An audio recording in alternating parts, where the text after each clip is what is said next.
A principios del siglo V a.C., el imperio aqueménida de Persia, liderado por Darío I, ya había comenzado su expansión hacia Europa continental y había conquistado Tracia y Macedonia.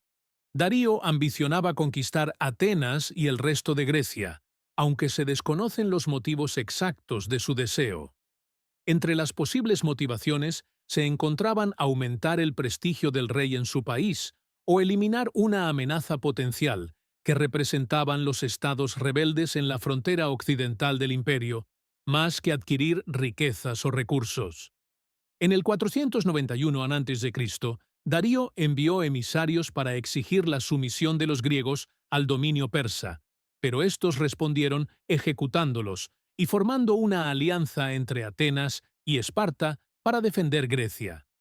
En respuesta, Darío lanzó una flota de 600 barcos y 25.000 soldados para atacar las Cícladas y Eubea, dejando a Persia a un paso del resto de Grecia.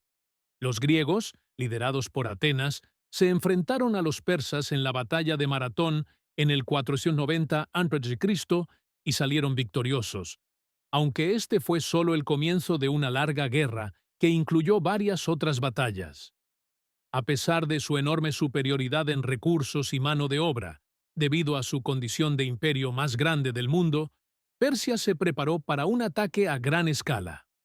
Tras la muerte de Darío en el 486 a.C., Jerjes I se convirtió en el nuevo rey e inició extensos preparativos para la invasión de Grecia. Estos incluyeron el establecimiento de depósitos de equipo y suministros, la construcción de un canal en Calcídica y la edificación de puentes para barcos sobre el Helesponto para facilitar el movimiento de tropas. Esto representaba un grave peligro para Grecia, hasta el punto de que el oráculo de Delfos aconsejó a los atenienses huir a los confines de la tierra ante la inminente amenaza. Al enterarse de la llegada del ejército persa, Grecia envió inicialmente 10.000 hoplitas para asegurar el valle de Tempe, cerca del monte Olimpo, pero estas fuerzas se retiraron al percatarse de la enorme magnitud del ejército invasor. Tras intensos debates y negociaciones entre las diversas ciudades-estado griegas que desconfiaban de las intenciones de las demás, se envió un ejército combinado de entre 6.000 y 7.000 soldados para defender el paso de las Termópilas, única vía de acceso de los persas a la Grecia continental. Se han propuesto varias explicaciones para el reducido tamaño de la fuerza defensora. Una posibilidad es que algunas ciudades-estado griegas dudaran en enviar tropas tan al norte, mientras que otra apunta a que influyeron consideraciones religiosas. Durante el periodo de los Juegos Olímpicos y las Carneias, la festividad religiosa espartana más importante, la lucha estaba estrictamente prohibida. Esta fue también la razón por la que los espartanos llegaron demasiado tarde a la batalla de Maratón. Por lo tanto, a pesar de ser considerados los mejores guerreros de Grecia y contar con un ejército profesional, los espartanos solo enviaron un pequeño grupo de 300 hoplitas, escogidos entre hombres con herederos varones, para unirse a la fuerza defensiva griega, a pesar de tener disponibles unos 8.000. Además de las fuerzas terrestres, las ciudades-estado griegas también enviaron una flota de trirremes a la costa norte de Eubea, donde se posicionaron frente a la costa de Artemisio. Los griegos preferían el uso de hoplitas con armadura pesada, en una formación densa llamada falange, que combatían cuerpo a cuerpo con lanzas y espadas. Los soldados persas portaban escudos ligeros de mimbre, lanzas cortas, arcos compuestos y, a menudo, escudos de mimbre en forma de media luna. Su fuerza de élite de 10.000 hombres, conocidos como los inmortales, probablemente contaba con mejor protección gracias a la armadura y las armas. En el verano del 480 a.C., una confederación de ciudades-estado griegas, que rara vez se unían debido a sus divisiones internas, se enfrentó a la amenaza común de Persia. Atenas, conocida por apoyar a otras ciudades en la revuelta jónica y por derrotar a Darío en el 490 a.C., formó la coalición con Esparta. La armada griega, liderada por el político y general ateniense Temístocles, bloqueó la flota persa en el estrecho de Artemisio. Mientras tanto, el rey Leónidas de Esparta comandaba las fuerzas terrestres en las Termópilas. Su ejército incluía a 300 miembros de la Guardia Real Espartana, los Hípeis, junto con 1000 focenses, 700 tespios y 400 tebanos, sumando un total de 7000 soldados. Aunque menos conocidos, estos soldados desempeñaron un papel fundamental en la batalla. Leónidas ideó una estrategia para enfrentarse a Jerjes.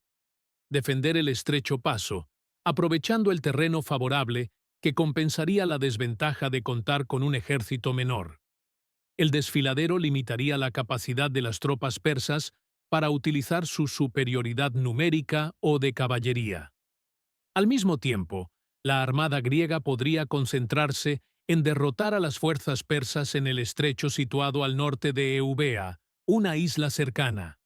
Al llegar a las Termópilas, Leónidas se percató de que un sendero de montaña, conocido como el Camino de Anopaia, podría permitir a los persas rodear su posición, lo que le preocupó.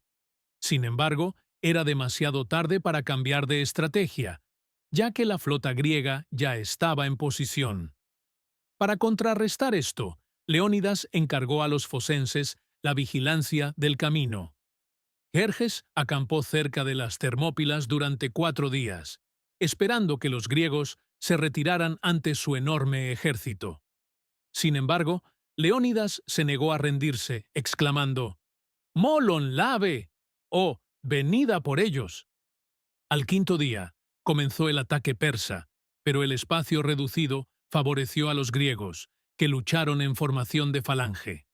Jerjes desplegó sus tropas medas y quicias el primer día de batalla. A pesar de su superioridad numérica, los persas estaban en desventaja debido a la falta de armamento pesado y a que sus espadas y escudos eran más cortos. Esto permitió a los espartanos demostrar sus excepcionales habilidades de combate, perfeccionadas a lo largo de una vida dedicada al ejército. A pesar del abrumador número de tropas persas, los griegos lograron repelerlas repetidamente, infligiéndoles importantes bajas. El primer día de la batalla, Jerjes reunió a sus mejores soldados, un grupo de 10.000 hombres liderados por el aristócrata persa Hidarnes. Los griegos los llamaban los inmortales, porque parecían tener la capacidad de reponer sus filas inmediatamente después de sufrir bajas, por lo que su número nunca parecía disminuir. Los inmortales, la élite de la batalla, entraron entonces en combate cuerpo a cuerpo contra los griegos. Los griegos lograron repeler los ataques persas, incluso contra sus inmortales de élite, lo que enfureció a Jerjes. Los persas, una vez más, fracasaron en su intento de derrotar a los griegos. Estos consiguieron mitigar la amenaza de las flechas persas, simulando una retirada desorganizada, y luego, atacando al enemigo en formación de falange, demostrando su disciplinada movilidad.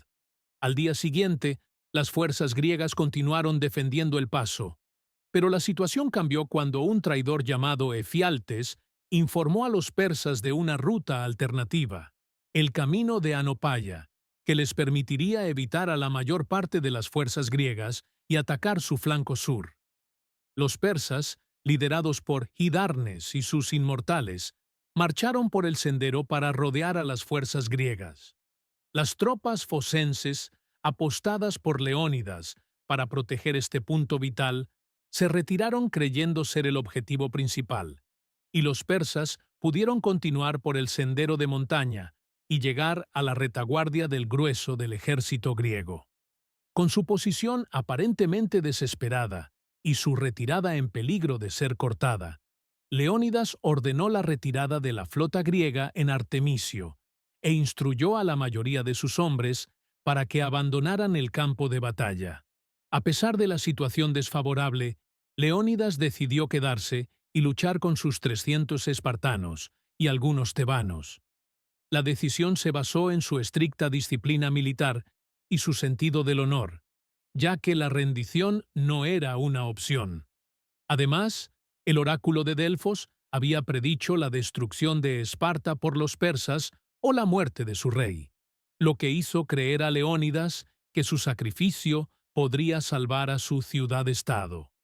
Al tercer día de la batalla, el rey espartano reunió a sus fuerzas restantes, compuestas por los 300 espartanos supervivientes, 700 tespios y 400 tebanos, para resistir hasta el final y defender el paso. El objetivo era retrasar el avance del ejército persa, para permitir que las demás fuerzas griegas se retiraran o, potencialmente, esperaran refuerzos de una fuerza griega superior. Los hoplitas volvieron a enfrentarse al enemigo al amanecer, con Jerjes planeando un ataque frontal y por la retaguardia. Según Éforo, Leónidas realizó una audaz maniobra al atacar el campamento persa desde temprano. Sin embargo, los inmortales llegaron tarde a su posición tras los griegos, y Leónidas trasladó sus tropas a la parte más ancha del paso para aprovechar a todos sus hombres. Los griegos lucharon con fiereza, incluso con sus lanzas rotas. Leónidas finalmente murió, y se desató una escaramuza a su alrededor. Los espartanos lucharon con ahínco para recuperar el cuerpo de su rey, pero finalmente fueron derrotados. Jerjes ordenó que los griegos tebanos supervivientes fueran marcados con un hierro candente en la frente como esclavos. La batalla de las Termópilas se convirtió en legendaria entre los griegos, quienes admiraban a los hombres libres que se sacrificaron para defender su forma de vida contra la agresión extranjera. Según Diodoro Sículo, Leónidas y sus hombres, a pesar de la derrota, alcanzaron mayor fama que cualquier otro guerrero victorioso de la historia. Aunque la derrota se consideró gloriosa, Jerjes había allanado el camino para avanzar hacia la Grecia continental. Los griegos no se dieron por vencidos a pesar del saqueo de Atenas y de que otros estados se aliaran con los persas. Cleombroto, hermano de Leónidas, lideró un ejército griego para construir una muralla defensiva cerca de Corinto. El invierno detuvo la campaña terrestre, pero la flota griega obtuvo una importante victoria contra los persas en Salamina. Jerjes regresó a Susa y dejó la invasión bajo el mando de Mardonio. Tras el fracaso de las negociaciones políticas, los griegos ganaron la batalla de Platea en agosto del 479 a.C., poniendo fin a las ambiciones de Jerjes en Grecia.